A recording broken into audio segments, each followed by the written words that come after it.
This is Queer from the Other Side. Your queer approach to everything from the paranormal and supernatural realms. I'm Shana, your resident witch with a talent for hunting ghosts and connecting with Earth's energy.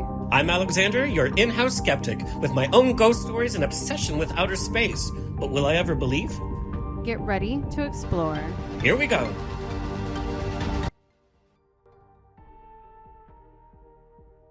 Spooky. Ooh. Welcome to Queer from the Other Side, where we leave no stone left unturned. I'm Intuitive Shana. I'm your resident witch. And I'm Alexander, and I'm the resident skeptic. I gotta say, I really do like the intro. It is a little intense. It gets me in the mood. Ooh, yeah, it kind of does. I'm like, wow, we sound cool. But I'm so excited for today. Ever since I was a little kid, I have been obsessed with mythological creatures, especially present-day mythological creatures, such as the Loch Ness Monster. I used to wear, as a little kid, T-shirts. I would collect, and that's what got me into dinosaurs, honestly. I was one of those kids that was obsessed with dinosaurs, and it was because of the Loch Ness Monster. All of the footage, every documentary that they would put on TV, I'd be front and center. Just so fascinated. And of course, that bled over to like things like Bigfoot. And I don't know what that fascination is. Like, where does that come from? Just we want to believe that magical things are around us?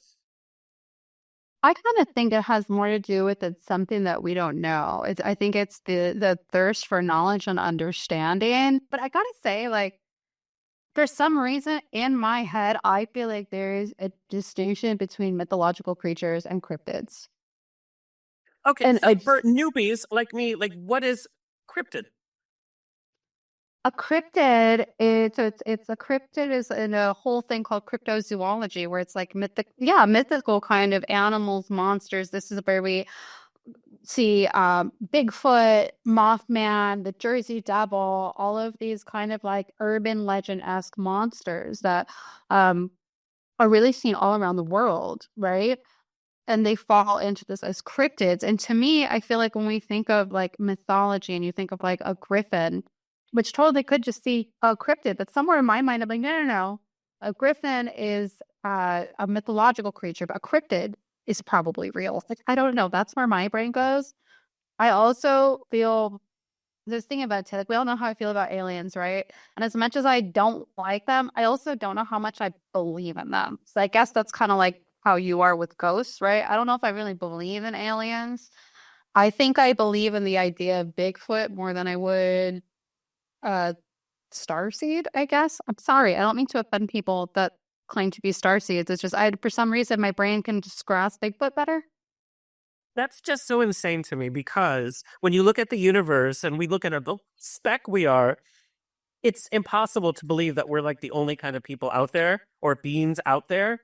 And there's so much evidence. There's government evidence now. There's video evidence. There's so much evidence as to extraterrestrial life. And I think we dwell on the fact of like the little green men aspect and not just think, well, hey, there could be life on any other planet. It doesn't have to look like a little green man, but there has to be other civilizations out there. I mean, you know, why is the playground so big if you're just going to use the slide? That's right. And maybe I should try and like rephrase this. I don't really know how to put this into words, because there has to be other life forms. Like to think it's just us is just selfish, I guess. Like that's like can't be the case. And yeah, the government has even declassified aliens, which by the way was not nearly a big enough deal when that happened. But I think it's especially because of just the communities and the stuff that I'm involved in. I mean, a lot of people that think that they're aliens or that they have spirit guides that are aliens. So it's more of the woo-woo aspect of alien, I guess, that I have a hard time believing in. You know, and there's too many people that have had alien encounters. I think I've seen a UFO before. My husband thinks he has. Like a lot of people do. So I do think that has to be real. But I feel like Sasquatch is definitely probably more real than your alien spirit guide. Well, and from like a religious aspect, when we look at all of the ancient religious texts, no matter from what religion, there are creatures in every religious faith that are mythical in some nature, or they're unexplained, or they're different than you know. I mean, you had a talking snake in the Garden of Eden, but then it evolved to, you know, like the Book of Revelation. There's different kinds of creatures that are supposedly around. Angels. can be a mythological creature because Are we gonna start calling angels cryptids? Because for that, that seems so blasphemous that I'm kind of into it. but I think, but then, the weird twist on that too is you could totally look at it from the alien aspect. Beings come down in balls of light to impart knowledge and prophecies, and they're from the heavens, literally flying down from the heavens. So to me, that's an alien, you know? Yeah, that really does sound like an alien. Now that you really put it that way, yeah, I think I just don't. I try not to think about aliens too much. They're not my favorite things. Um, but we are talking about something. You are talking about something that I do believe in very much so. So can you take us down a stroll to the cryptids of Mexico? Yeah. So here on Queer from the Other Side, we're going to be doing Cryptids 101, and we're just going to deep dive into what people are talking about. So, coming from Latin heritage, the Chupacabra has been part of our heritage. Now, I found out a lot of facts about the Chupacabra. Ew, he looks like a gremlin. I thought the Chupacabra was like some mythical kind of cryptid that we've had from the 1700s or the 1800s and whatnot. And no, the chupacabra is very recent when we're talking about the history of creatures. So literally, it means goat sucker because the chupacabra, mostly in the Latin Americas and the U.S., the creature drinks the blood of livestock, and so they're like the modern day vampire. And like I said, it's very relatively fresh in terms of history. There was a huge animal massacre in 1975 in Puerto Rico, livestock killings throughout Puerto Rico. Even though the chupacabra wasn't associated with it then, people now think, oh, that was a chupacabra because it was mass killings of animals. And these animals are killed in a very unique way. That people tend to believe, oh, it was like vampiric in nature, or it was done by some kind of other creature. But really, the chupacabra was not even named until 1995. Which in my mind, again, I know. In my mind, it's always just been a part of the culture, so I just assumed it was much older. But it was 1995. There was a series of attacks in Puerto Rico. In one of the final attacks, 150 farm animals and pets were killed. And after that, occurrences started springing up all throughout Hispanic nations and eventually to the U.S., as far north as Maine, and then as far south as Chile. Um, in the Because U.S., we first saw it in Puerto Rico because I mean this is just so tied into like Mexican folklore that I thought the chupacabra came from Mexico. that's what I thought too. Um, Now you look at Mexican culture, and there are other types of creatures, especially when you mix in the Native American aspect of it. But the chupacabra, as we know it, it's. I mean, I might have gone to high school with the chupacabra. It was that too. Um, In my head, when I would think of chupacabras, I always saw something more like a werewolf. Like when I think of a chupacabra, I think of the werewolf from Ginger Snaps. I don't know if you ever saw that movie. That was one of this. Oh, that movie is one of the things that taught me that I was bisexual. My God. But it's about this like really like pretty. Well, I was a teenager. I saw it, so it's really hot, like little like high school girl that gets bitten by a werewolf, and then she kind of like becomes one. But like towards the end of the movie, you see this like gross fleshy wolf thing. And for some reason, my head went, yeah, that's what a chupacabra looks like. oh, so it's funny that you mentioned that. When you hear of sightings in the U.S., the chupacabra is always dog-like, so it's seen as a dog. Now, in the all of the other Latin nations, the chupacabra is described as reptilian, um, alien type with spikes on its back, and that's kind of what we saw in that picture. So the two versions of the chupacabra are different depending on if you're in the U.S. or outside of the U.S., but the results are the same with these livestock mass killings. And so, being a skeptic, I really did a deep dive into some of the research. And if you believe in the chupacabra and if you're a fan of the chupacabra, I have some bad news for you. So Oh, there was a fun. No, the skeptic. no. There was a 5-year investigation conducted with the original eyewitnesses and the original research from the 1995, where it all started. All of the descriptions that were given described a creature that was very popular at the time. And it's funny that you reference a movie. In 1995, a movie called Species came out, and it was one of the top movies, and it was very popular, and it was very popular in Puerto Rico. And it dealt with this kind of alien type creature. All of the descriptions describe the creature from Species dead on. So people were inspired by this movie and then all of a sudden started seeing the creature all together. So they're blaming it on the movie kind of made people think things that they weren't really seeing. Also, the research done on the bodies of the killed animals revealed that the blood was not drawn out and sucked dry like was as first reported. And in the U.S., the attacks were found to be by coyotes and dogs with mange. And dogs and coyotes with mange gives them a really strange appearance. It changes the texture of their skin. It changes the structure of their face, and it changes their aggressive behavior, and it changes their odor. And chupacabras are known to have red eyes, foul smell, and this weird kind of leathery skin and misshapen head. Also, most of the attacks throughout reported chupacabra attacks have occurred in periods of drought, which we know drought can cause deaths of prey out in the wild. So dogs and coyotes out in the wild had to take advantage of prey that were gathered together, which were farms and ranches. Also, the animal DNA found on the animal victims are all explained as coming from coyotes, dogs. There has been no DNA that's been found to be any kind of weird strain of that. Regardless, there have been some recent reports of sightings. In 2019, there was a big one in Texas that many people saw chupacabra, and then also a family in Texas. They claimed to have captured one in a cage, but then it escaped, and they didn't have any evidence of that. The most recent sightings have been in 2022 and 2023. 2022, a creature was caught on video at the Amarillo Zoo, again in Texas, and the creature was on 2 feet, so bipedal. And then in 2023, there was drone footage in Bolivia that showed a strange dog-like creature walking on 2 legs, running across a field close to where there was a major animal attack that occurred. Now, of course, the video is blurry. There's been some photographs that have come out that have been shown as hoaxes. And there's been some photographs that it looks like a strange creature, but biologists have gone on record, they've had documentaries, that these are dogs and coyotes that have been mutilated or they're suffering from diseases that modify their behavior and their body.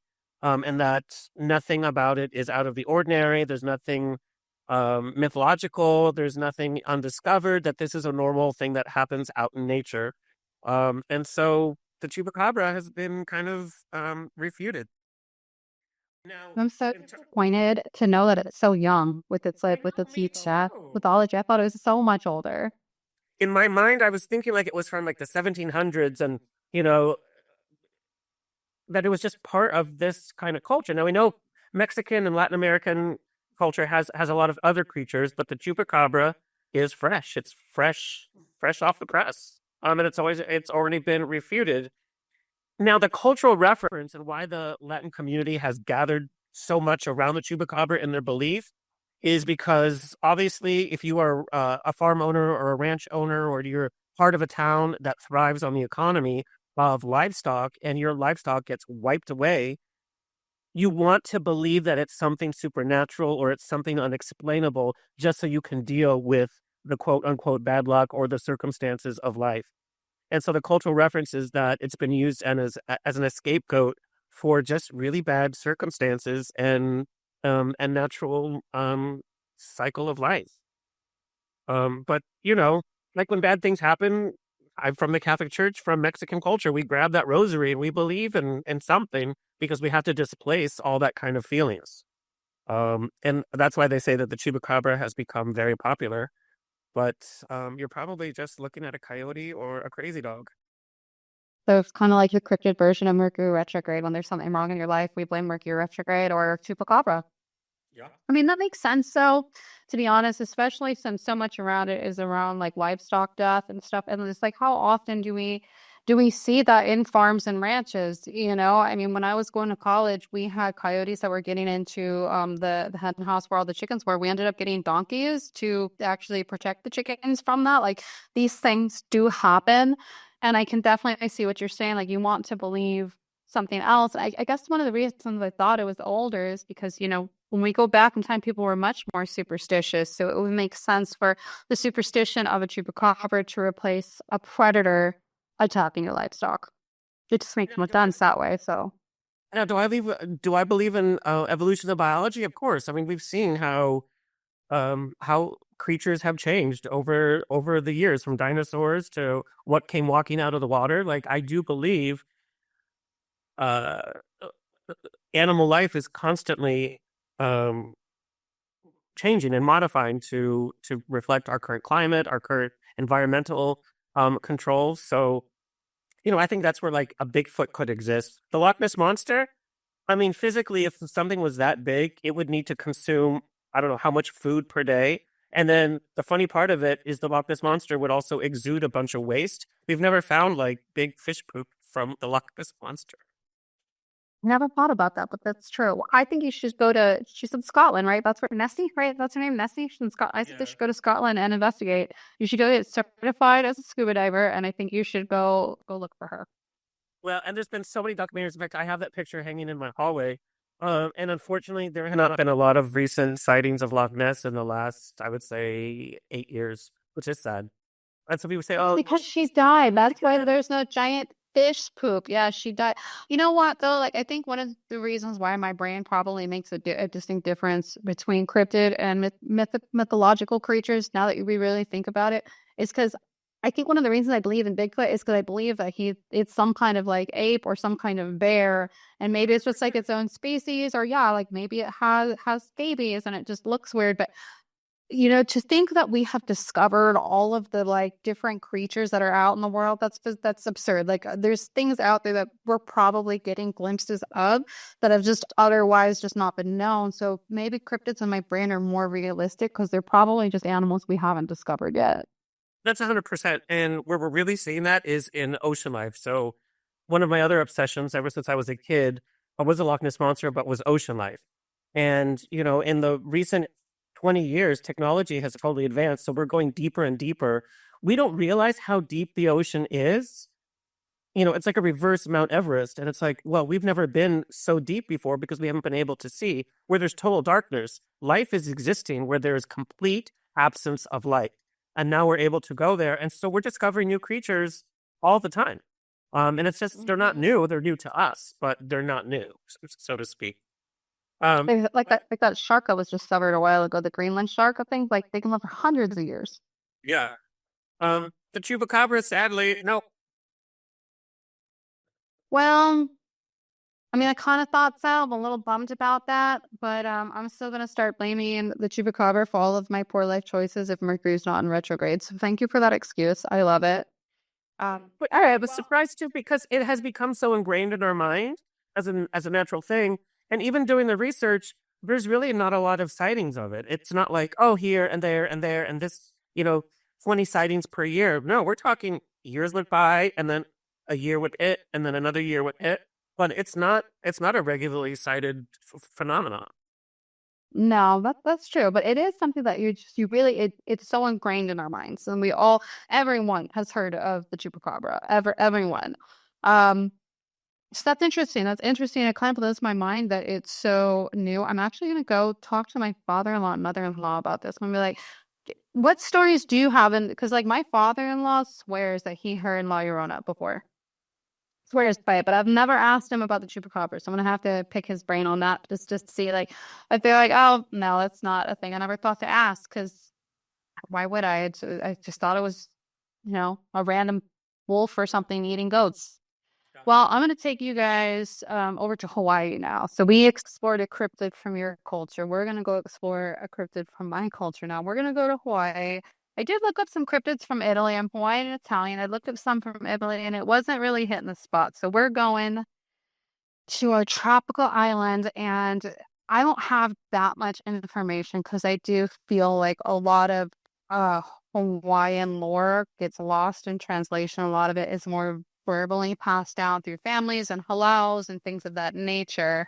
But I want to introduce you guys to the Aikanaka, and I apologize in advance if I'm saying that name wrong. If any of you guys are familiar with the Hawaiian language at all, it's a butt ton of apostrophes and vowels and very difficult. So I am gonna just kind of skip over a lot of names of things in fear of angering my ancestors right now with how whitewashed I am from my Hawaiian culture.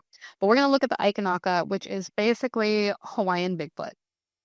All right, and there's a couple different kind of theories here, but basically the Aikanaka is believed to be like a true giant, and they tend to range between like 7.5 to 10 feet tall, and they're it's believed to be in the mountain ranges of Oahu. But there are stories of things like this in like Tahiti and Samoa and like a couple other places. So we kind of found some kind of general version of like a tropical Polynesian Bigfoot. And there is lore about the Aikanaka actually being a cannibalistic chief from like way back in the day. So there is actually mythology tied to him being the cannibalistic chief, and I guess the name translates to man eater. And I couldn't get a lot about like what made him a man eater and like how he was a cannibal. But there is with that legend a story that he actually married the moon goddess Lona in 746 AD. So to me, that's still pretty new as far as all of this kind of goes, because I don't know, when I think mythology, I think like way, way back, but this is a little bit more recent.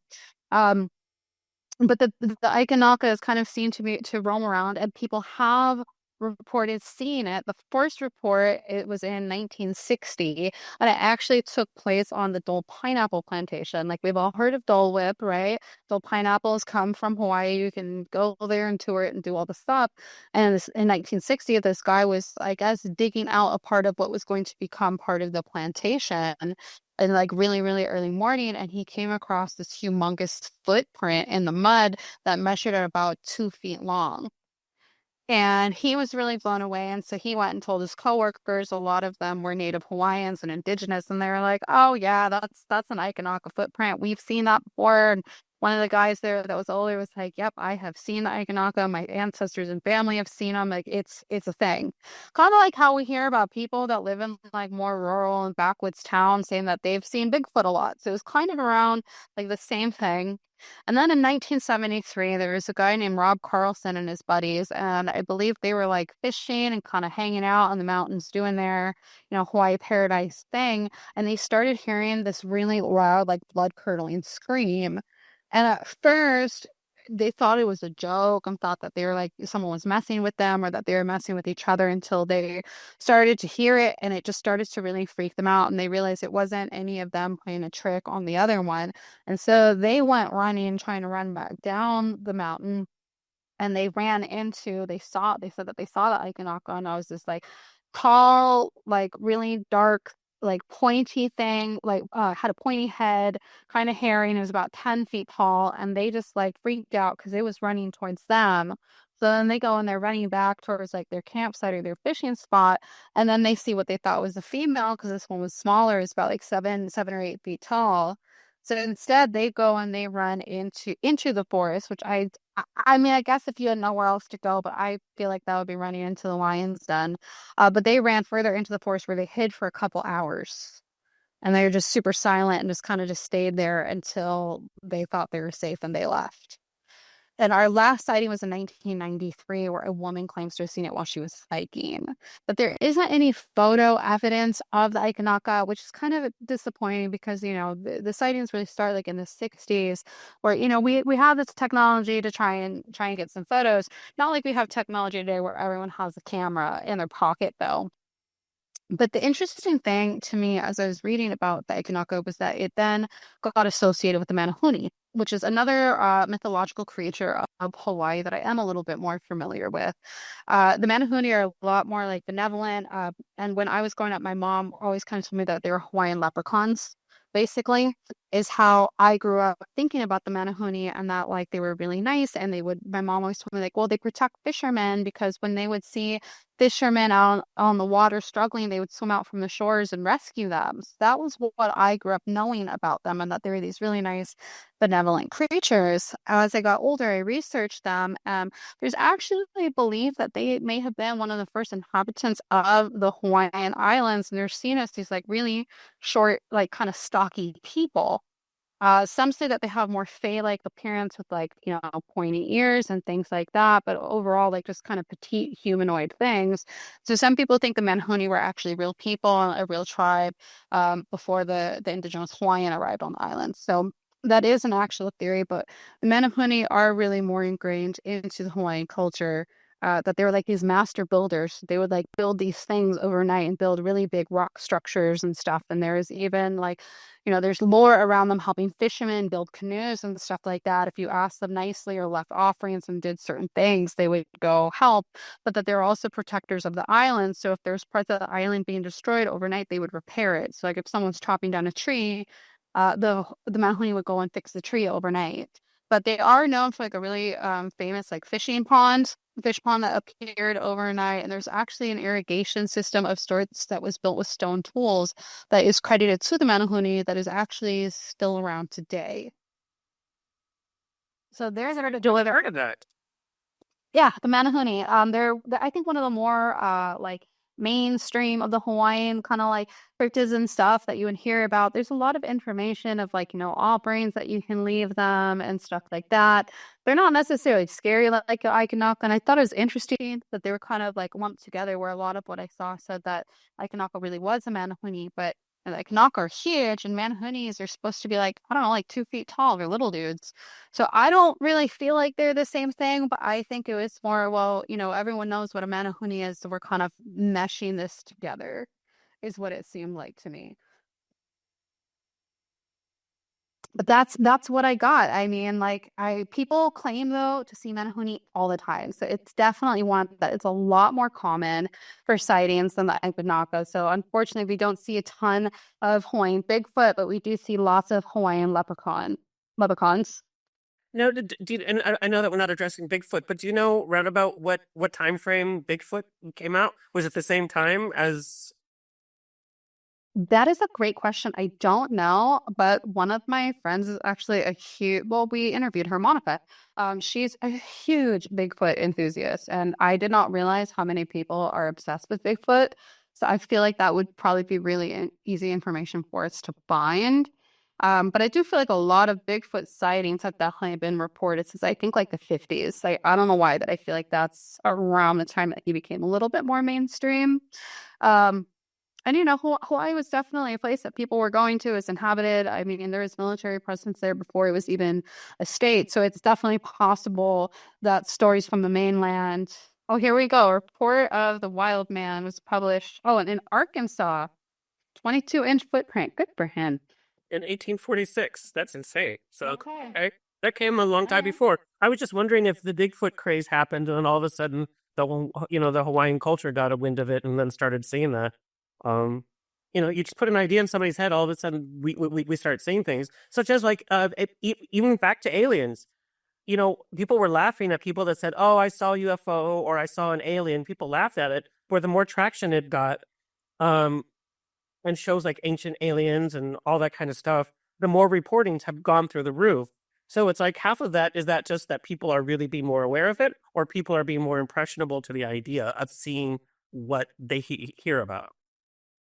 I definitely, I mean, I think it's a little bit of both because I do think there is a certain amount of awareness that we get even today, like, magic, cryptids, all of these things are becoming more widespread, that we also have a lot more ways to communicate to get things out there. But I think like human suggestibility is a huge thing, and so is mass hysteria. I mean, look at the Salem witch trials. Yeah.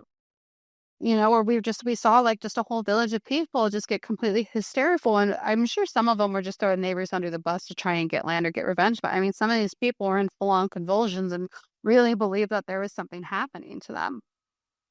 As So far as I Hawaii mean, mhm.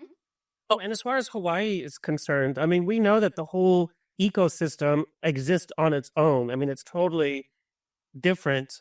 I would be surprised if there's, again, creatures that we haven't heard about or seen or anything, because Hawaii is its own ecoculture. It is. It's yes, it very much so is. And I mean, I think it's interesting. Like, I mean, there's no monkeys or apes or anything like that on Hawaii. That's not something that is indigenous to Hawaii. So it's not like where I would say, oh, it's a bear or like a gorilla or something like, Yeah. Bigfoot could probably be a bear. But my grandmother, when she lived in Hawaii, when she was there, she said that the first thing, because she was from Pennsylvania, and then so she went after she met my grandfather, who was from Hawaii. She moved there, and she said the first thing that blew her mind is how humongous everything was. And like the big family joke was that she saw a rat and she thought it was a dog from far away because it was just that big. So she thought it was like, I don't know, like a chihuahua size something. So I'm like, okay, yeah, like, I mean, the spiders, yeah, it was a chupacabra. So it's just like, everything there like is kind of supersized in a way. So I'm kind of like, well, could it have been like a really big bird that people were seeing and somehow thought that it was human-like? Like who knows? I do have a little bit of a hard time really believing in the Aikanaka just because there's so few sightings, and I mean it's not like the islands are that big. Yes, there's parts that are really hard to get to and stuff, and that's the idea of that's where they live and they kind of have that secluded life. But especially with all of like just the tourism, the building, the filming, everything, I just feel like we would have seen one again. And I mean, wouldn't they have documented during when they filmed Jurassic Park? Come on. Well, that. And also, there's the case too. It's like if all these creatures, we're not finding dead bodies. So we see dinosaur fossils all over the place. We haven't seen any. We don't see a skeleton of a Bigfoot. We don't see a skeleton of any, like a chupacabra. And it's like, well, if these creatures are living in nature, they're going to be dying, but we're going to come across their remains. When it comes to Bigfoot, and we should definitely like bring someone on that knows more about as well. We'll do I it. know that oh yeah. But one of the theories is that Bigfoot travels by like portals or something, so there is something a little bit more Oh, that's right. I did hear about that. supernatural. So like I wonder if when they die, like the younger ones take them through a portal to some celestial Bigfoot cemetery. Throwing ideas out there. But on their head, you haven't been there, so you can't say it's not real, I suppose.